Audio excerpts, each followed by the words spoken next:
الحمد لله رب العالمين صلى الله على نبينا محمد وآله وصحبه وسلم. وحا آياتها نغيسانينا أما سورة القلم كجرا قصة أصحاب الجنة لا يدعو قصadaas waxay sheegaysaa qolo beer lahaa oo beerta berigii hore aad sadaqa ka bixin jiray oo markii ay iyagu dhaxleen ayay habeen heshiiyeen oo waxay dhahan beertii aroortaan ku kalahan wax miskiiniiba intaanu soo kalihin ka hor heshiiskaasaa habeenkii la gaadhay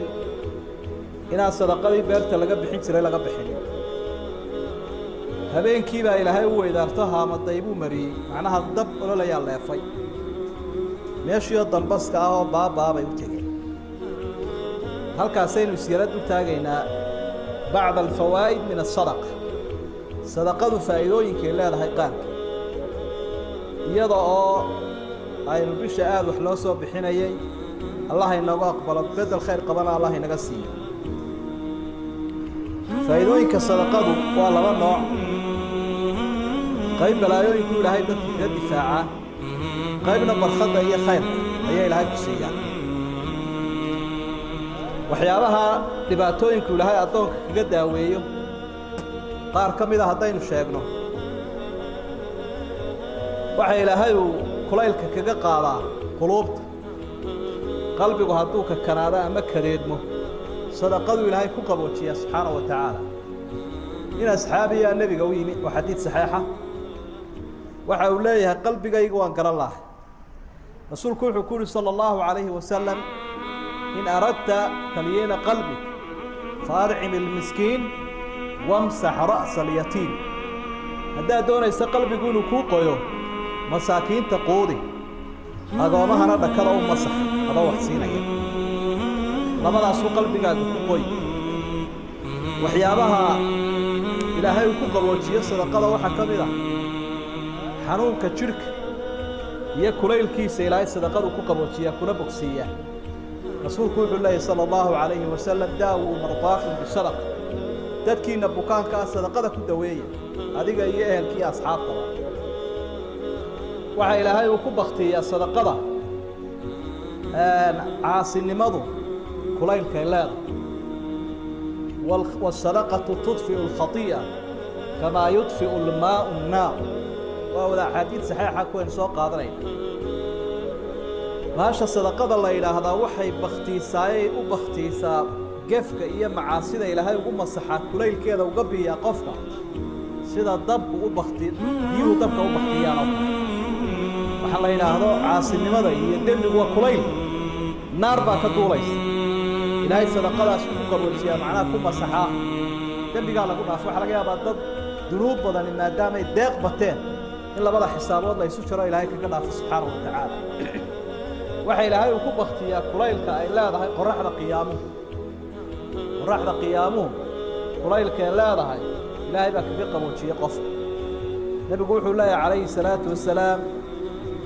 kullu imri'in fii dilli sadaqatihi yowma alqiyaama qof waliba maalinta qiyaamaha waxa uu harsanayaa sadaqadiisa harhkeeda sabcatun yudilluhum allahu fii dilli toddobadu ilaahay harhkiisa u hadhaynaya waxaa ku jira nin sadaqada bixiyey qof sadaqa bixiyey maalinka la kululyo la kadeedaya qofkii sadaqada badnaa ilaahay har buu samaynaya waxyaabuu ilaahay kaga qaboojiye qofka waxaa ka mid ah cadhada allah inaga nabadgeliyo sadaqada ayaa ilaahay cadhadiisa meesha kaga saaraa ina sadaqata sir tudfiu qadaba arab sadaqada sirta ah ee masaakiinta iyo dadka baahan hoos loo siiyo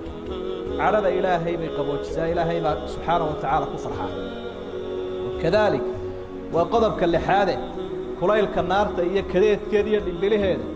ayaa ilaahay uu gaashaan uga dhigaa ittaqu nnaara walow bishiqi tamr xadiidkii bukhaari war naarta gaashaan bay u baahan tahay gaashaan isaga dhiga xabad timira jeexeedna ha ahaato dad badan baa waxaa laga yaabaa inay aaminsan yihiin wax buuran in la bixiyo markaasaa isagu haatiduu badinayaa keen dhiibiba maayo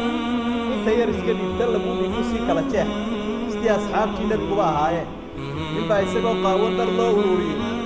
markaasuu dharkiibu qaar ka mida markiiba bixiyey nebigaaba ka ergeeyo war waxbaha bixin adigu iska hayso sidaasaa dhaqankooda ahaa markaa masaakiinta iyo dadka fuqarada ah ha loo sheego si ay ugu korodho inuu iska dhiibo wax lixdaa shay waxa weeye balaayooyinka iyo kulaylka iyo kadeedka adduun iyo aakhiro ee qofka ilaahay sadaqada uu kaga hakinayo kaga difaacay barkad iyo faa'iidooyinka ay leedahay waxaa ka mid ah dee inuu ilaahay balaayadii kaga badbaadinayo qoladani hadday sadaqada u bixin lahayn sidii aabbahood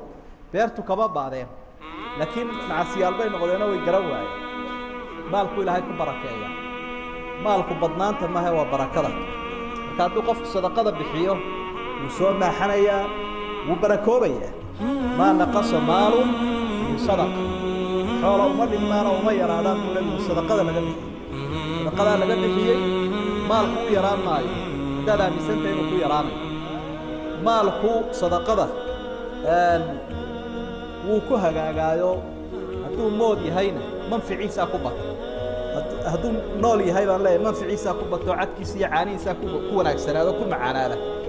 haddii uu mood yahayna suuqiisa iyo kastamarkiisiiya waa bata alaabtiisu qofka casiis bay noqotaa deeqda badan